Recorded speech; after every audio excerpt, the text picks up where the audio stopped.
Okay, Assalamualaikum and good day everyone. Today we are going to continue with lecture 3 of 4 for the chapter 2 with subtopic 2.3.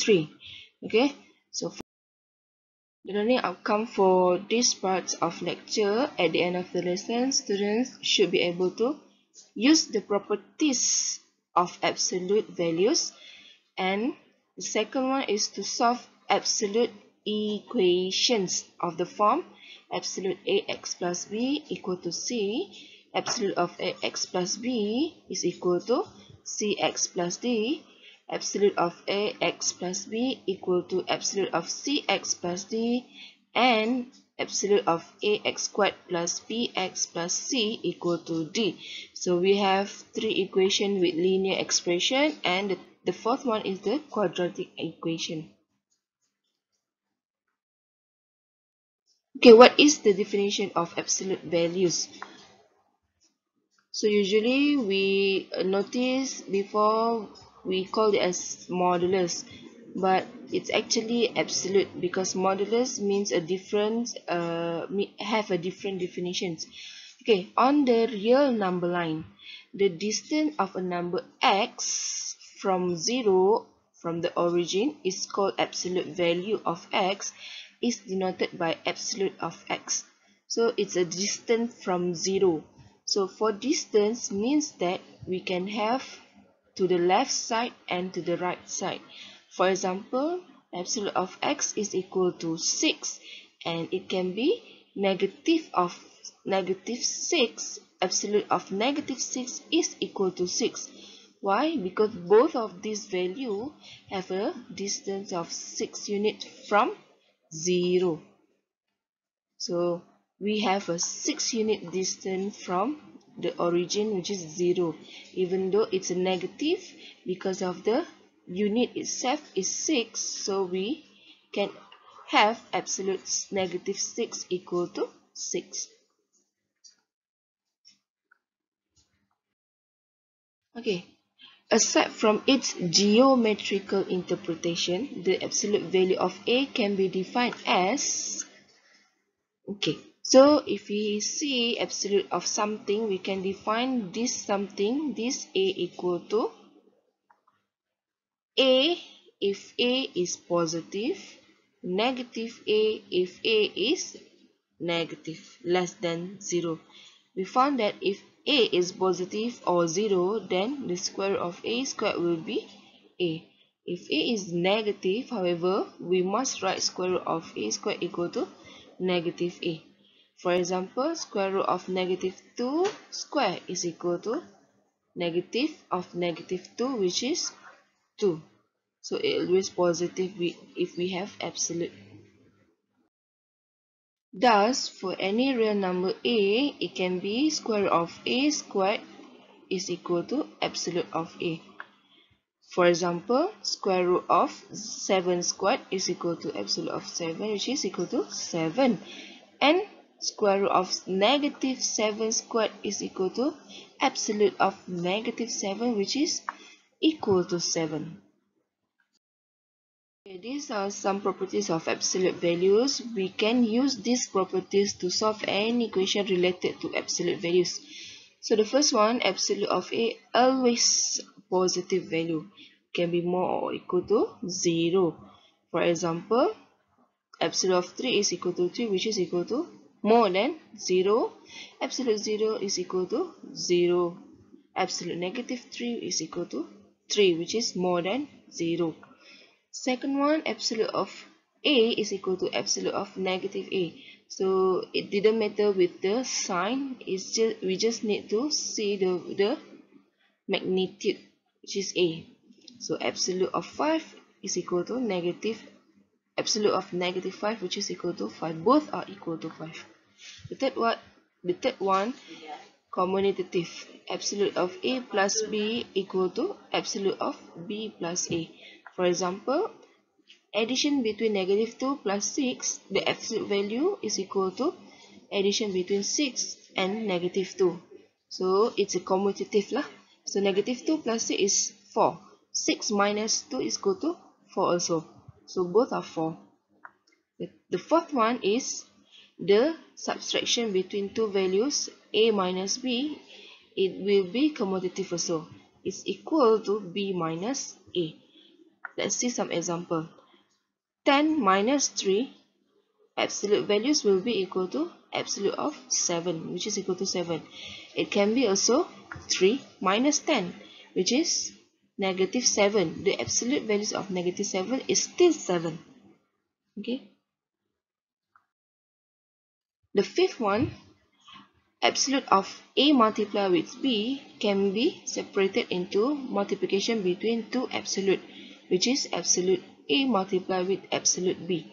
For example, multiplication between negative 3 and 6 equal to negative 18, which is the absolute value is equal to 18. It is equivalent to absolute negative 3 multiplied with absolute 6, which is absolute negative 3 is equal to 3 multiplied with absolute 6, which is equal to 6. The answer is 18. It's still 18. The sixth one is the division between two values. The absolute of a divided by b can be separated into absolute a divided with absolute b. It's given that absolute b is not equal to 0. So, for example, absolute of 12 divided with negative 3. So 12 divided with negative 3 is negative 4. So the absolute of negative 4 is equal to 4. It can be separated into absolute of 12 divided with absolute of negative 3, which is equal to 12 by 3. So we don't have the negative sign already. So the answer is still 4. Equation of absolute values.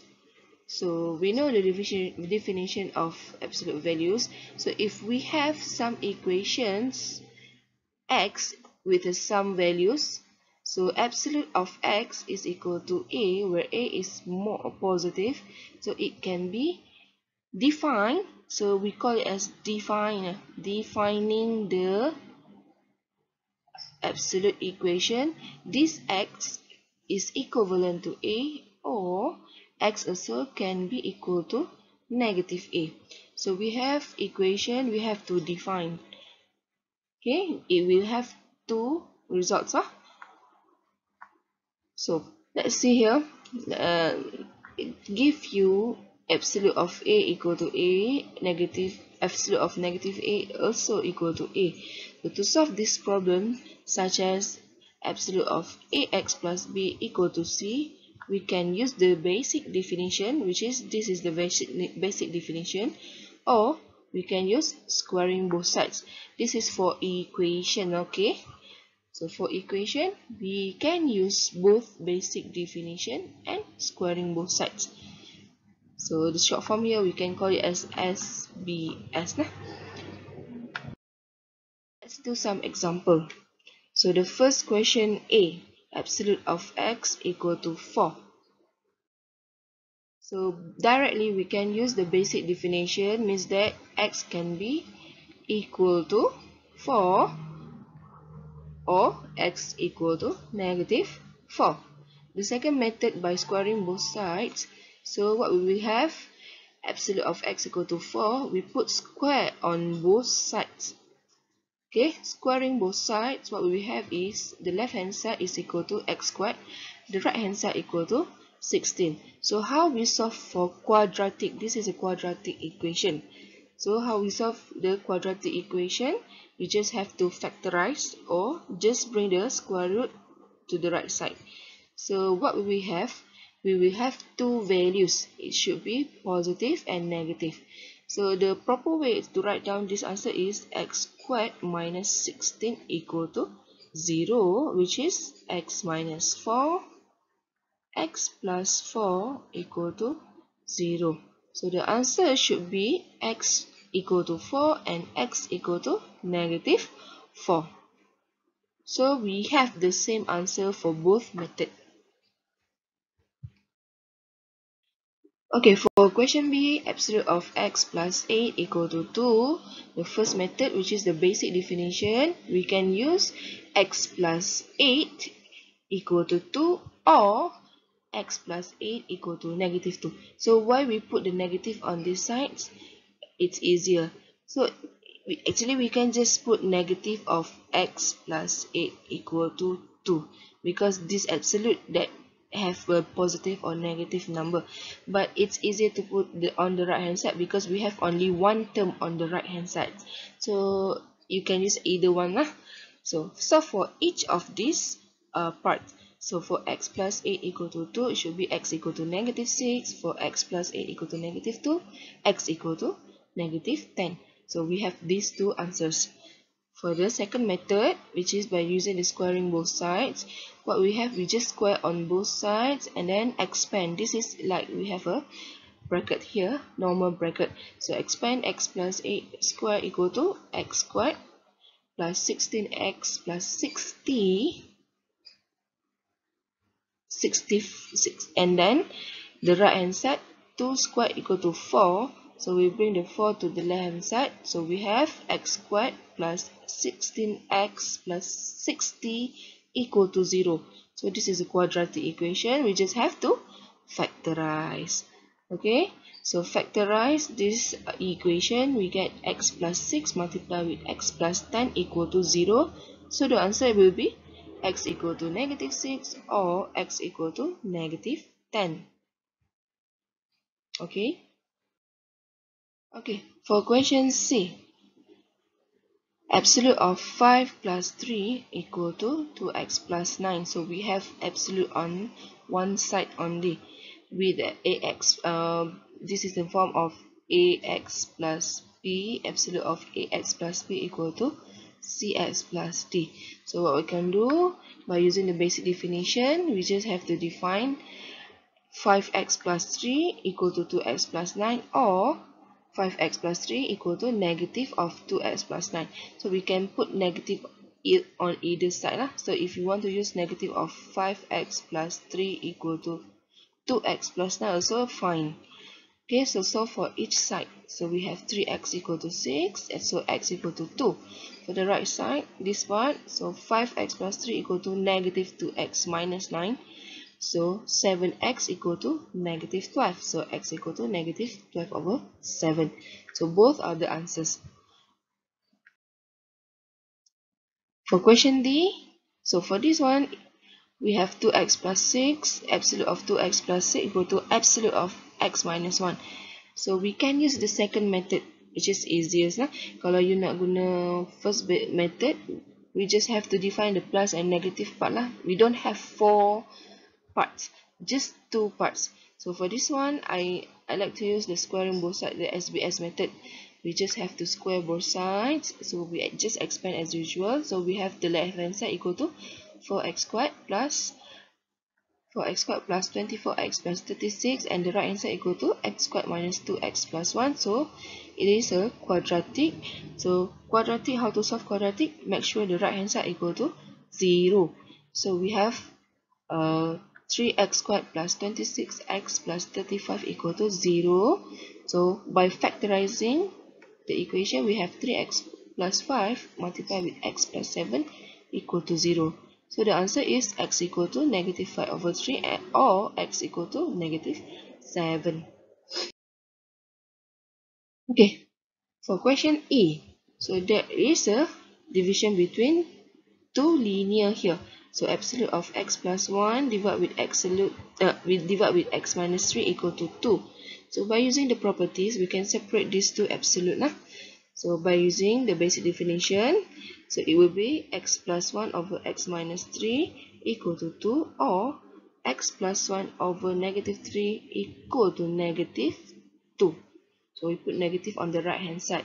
So for this one, we just have to multiply with x minus 3 on both sides. Why? Because we want to eliminate this denominator.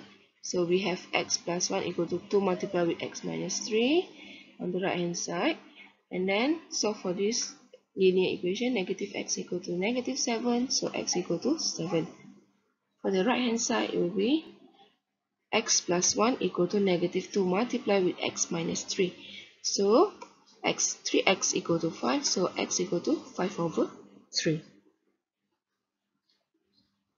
And So the both answer x equal to 7 or x equal to 5 over 3 is the solution. And the last question, absolute of x squared minus 6x plus 4 equal to 4. So this is in the form of quadratic equation. Ax squared plus bx plus c absolute equal to d. So how to solve? We just have to eliminate the absolute by using the basic definition. Kalau you nak square, you akan dapat kuasa 4. So by using basic definition is better. X squared minus 6x plus 4 equal to 4, or x squared minus 6x plus 4 equal to negative 4. The quadratic equation, solve for the quadratic equation, factorize. So if we don't have constant here, we just have to factorize the x. So factorize out x. We have x here, we have x, which is a common factor. So x multiplied with x minus 6 equal to 0. Means that if you use the calculator, your value of x is equal to 0 and 6. And then for the right hand side, x squared minus 6x plus 8 equal to 0. Factorize, we get x minus 4 multiplied with x minus 2, which is equal to 0. So our x is equal to 4L or 2. So the answer will be 0, 2, 4 or 6, because it's a quadratic, so we have 4 answers.